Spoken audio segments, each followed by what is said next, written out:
لو انت ناوي او بتفكر تدخل مجال تربية الدواجن وبالاخص تربية الفراخ البياض، يبقى الفيديو ده مهم ليك جدا ولازم تسمعه للاخر عشان التفاصيل اللي فيه كلها هتفرق معاك في بداية مشروع ناجح. اول نقطة لازم تركز عليها، مش شرط يكون العدد اللي هتشتغل بيه في البداية كبير قد ما هيكون لازم توفر للعدد اللي انت هتربيه ظروف مناسبة عشان تقدر تحقق اعلى انتاجية واعلى مكسب. وعشان نوضح النقطة دي ببساطة، لو هنقارن بين اتنين شغالين، واحد عنده عنبر 1000 فرخة، واحد عنده عنبر 500 فرخة، اللي عنده 1000 فرخة ده شغال شغل عشوائي ومش مجهز المكان بشكل كويس وشغال تربية أرضي ومفيش شفاطات ولا فيه خلايا تبريد.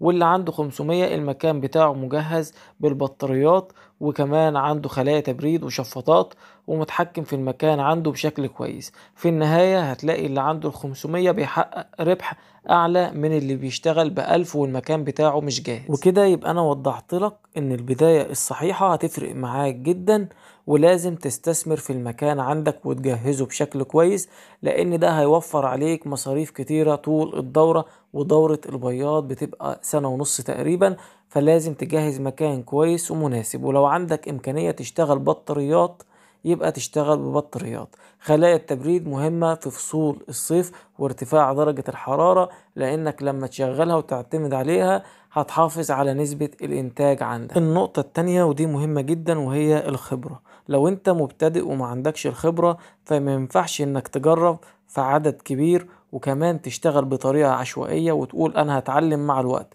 لازم تتابع مع حد فاهم وحد مختص، بحيث انك حتى لو جبت عدد كبير يسهل عليك البداية الصحيحة، تقدر تستشيره في اي وقت ويوفر لك متابعة على مدار الدورة بتاعتك. ودي هتبقى افضل بداية ليك، لان انت كده هتشتغل في مكان مجهز وكمان هتقدر تعتمد على حد خبرة يساعدك في المشاكل اللي هتقابلك. وبالمناسبة دي عايز اعرفك ان دلوقتي متاح معانا متابعة عن طريق الواتس، تقدر تتابع معانا لمشاريع تربية الفراخ البياض والفراخ التسمين. وكمان متاح حجز فراخ بياض عمر 100 يوم وعمر 110، ومتاح حجز كتاكيت بياض بس أقل عدد 1000. النقطة الأهم واللي لازم تاخد بالك منها لما تيجي تشتري فراخ بياض سواء من عندنا أو من عند أي حد تاني، لازم يكون معاك حد فاهم كويس، لأن معظم مربيين الفراخ البياض عمر 100 يوم للأسف بيغشوا في الأعمار. ممكن انت عايز فرخة عمر 100 يوم يديك عمر 75 يوم او 80 يوم على انه عمر 100 يوم. تيجي انت تربي الفرخة عندك ومستنيه 30 يوم ويبدأ يبشر، الفرخ للأسف يقعد عندك 50 او 60 يوم عبل ما يبدأ يبشر.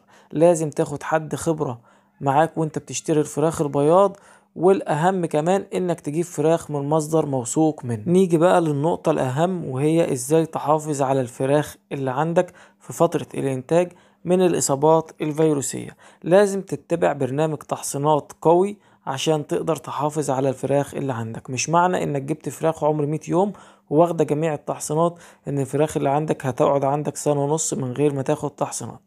المفترض ان في تحصينات ميتة بتبقى عبارة عن حقن، ودي كل 3 شهور. اما التحصينات الحية فدي بنشتغل بيها كل شهر.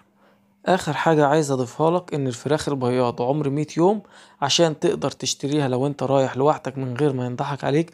مفيش فرخ بياض عمر 100 يوم اقل من وزن كيلو 150، ده بالنسبة للسلالات اللي لونها ابيض. اما السلالات اللي لونها احمر فهيكون وزنها اعلى من السلالة البيضاء متوسط 100 جرام. اعمل لايك للفيديو عشان يوصل لغيرك ويستفيد زي ما انت استفدت، وما تنساش تصلي على سيدنا محمد عليه أفضل الصلاة والسلام في الكومنتات.